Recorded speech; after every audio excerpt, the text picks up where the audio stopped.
Patay ang dalawang bata sa sunog na tumupok sa isang bahay sa Tagbilaran City sa Bohol. Yan ang balitang dako. Hatid sa atin ni One News Cebu Desk Editor Dale Israel. Dale? May mood to share it. Dalawang bata nga ang nasawi matapos ang isang sunog sa Tagbilaran City, Bohol. Sumiklab ang apoy pasado alas 8 kagabi malapit sa Purok 1, Barangay Manga, malapit sa eskwelahan sa barangay.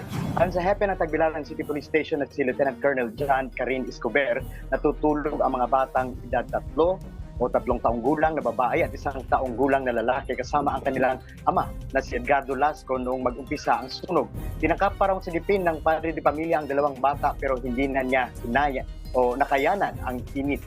Kritikal din ngayon si Lasco na nagtamo ng mga paso sa iba't ibang parte ng katawan.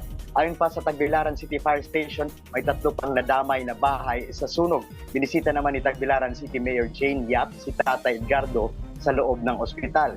Ang nanay naman ay nagtatrabaho sa ibang lugar kaya tutulungan daw siyang makauwi sa Bohol. Sasagutin din daw ng LGU ang funeral expenses ng mga bata at ang bayarin sa ospital. Gawa raw sa bamboo ang bahay at ang pamilya ay gumagawa ng bamboo furniture na nakadisplay din sa harap ng kanilang tahanan. Sa loob daw ng bahay ay may mga traces ng paint chemicals, paint thinner at iba pang gamit sa paggawa ng bamboo furniture. Wala raw kuryente ang bahay kung kaya may nakitang lampara din sa loob nito. Pero hindi pa makumpirma kung ito nga ang naging mitsa ng sunog. Maukini ang balitang dako gikan dinhi sa Visayas, karong adlaw, balik sa iyo, Cheryl. Daghang salamat, One News Cebu Desk Editor Dale Israel.